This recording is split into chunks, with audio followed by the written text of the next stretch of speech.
మురళీకృష్ణ ఎన్ Nani great దేవస్థానం దర్శనం మన channel పేరు. మనం ఇప్పుడున్నది సత్యసాయి జిల్లా నాగసముద్రం గ్రామం, అంటే చెన్నైకొత్తపల్లి మండలంలో వస్తుంది. ఇక్కడ వనభోజనాలకు వచ్చినారు. ఆ వనభోజనాలు ఎందుకు వస్తారని మీకు ఒక హిస్టరీ, దాని గురించి చరిత్ర గురించి నేను వివరిస్తాను. మీకు రండి, మీకు దీని గురించి జనాల గురించి మీకు చూపిస్తాను. రండి.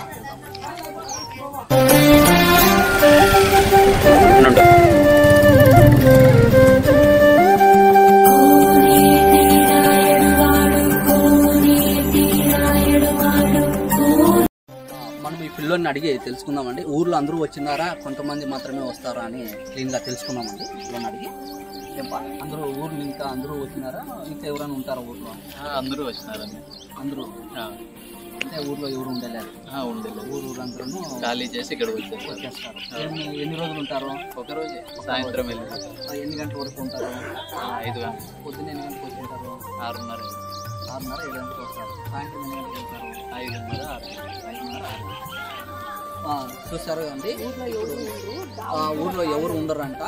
మనం ఇట్లో అడిగి మనం తెలుసుకున్నాము. సరే, ముందరికి ఇంకా కొంతమందిని పెద్దవాళ్ళని అడుగుదామండి. రండి, అడుగుదామండి. మాకు మయమ్మని అడిగి చరిత్ర గురించి తెలుసుకున్నామండి. మయమ్మని అడిగి తెలుసుకున్నాం. చెప్పమ్మా, ఏం వనభోజనాలు అంటే? వనభోజనాలు అంటే అప్పుడుకి రాములు 12 ఏళ్ళు అరణ్యవాసం పోయింటే దేవతలే పోయినారు అరణ్యం. మనం ఒక్క దినమన్నా పోవాలా, ఊరంతా ఊరికి శాంతి అని ఊరంతా గంపలు ఎత్తుకొని, బిందెలు తీసుకొని, సామాన్లు తీసుకొని, మాటల కిందకి వచ్చి వంట చేసుకొని, ఈడు భోజనం చేసుకొని 5:30 దాకా ఈడుండి ఉయ్యాల్లోగి ఊర్లేక 5:30, 6 గంటలు పోతారు. అక్కడ కూడా ఊరు పక్కల చుట్టూ కూడా కావి ఊర్లో కొట్టుకుని రానికి కావి లేకంటే ఊర్లో శక్తులు ఎవరు ఉండరు కదా, ఊర్లో అంతా ఖాళీ అవుతుంది.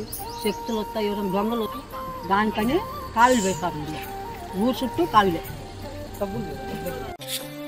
చూడండి, ఇక్కడ వనభోజనాలకి వెళ్ళడం మీరు చూడవచ్చు. చాలామంది ఊరి వారంతాను వనభోజనాలకి వెళుతున్నారు. చూడండి, మేళాలు, తప్పెట్లు ముందర వెళితే వెనకంటి గంపలు ఎత్తుకొని వనభోజనాలకి వెళ్ళడానికి చూడండి అందరూ ఊరు జనాలు వెళుతున్నారు.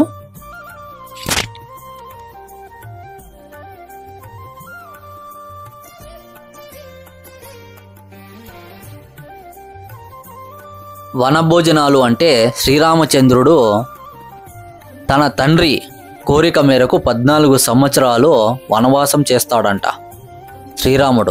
శ్రీరాముడు వనవాసం చేయడానికి గల కారణం శ్రీరామచంద్రుడి పిన్న తల్లి అయినటువంటి కైకేయి దశరథునితో శ్రీరామచంద్రుడిని అడవులకి పంపాలని కోరడంతో కైకేయి మాట కాదనలేక శ్రీరామచంద్రుడిని అడవులకి పంపుతాడు దశరథుడు.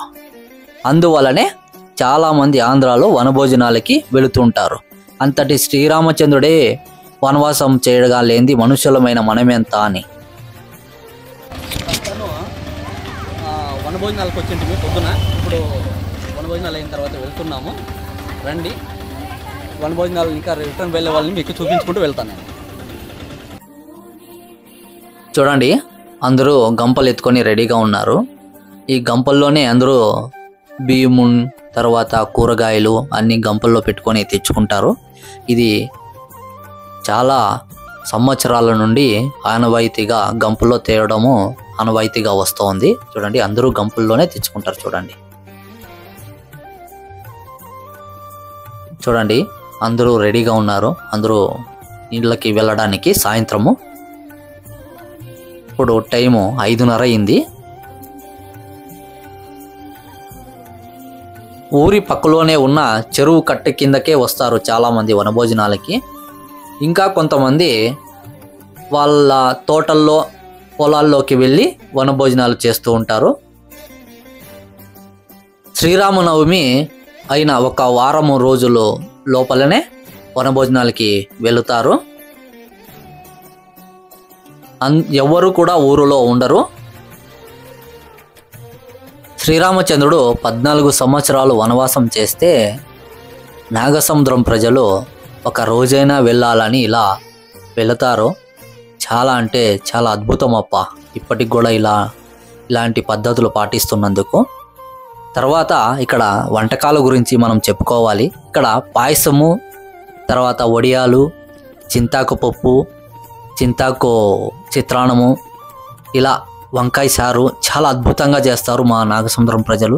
చాలా అంటే చాలా రుచిగా ఉంటాయి తినడానికి. తర్వాత మనము ఇక్కడ చెరువు ఉంది కదా పక్కలో, చాలామంది ఇక్కడికి ఈతకి వెళతారు. చాలా అద్భుతంగా ఆటలాడుకొని వస్తారు, ఈత కొడతారు. మనం ఇంతతో ఈ వీడియోని ముగిస్తున్నాను. నమస్కారం అండి.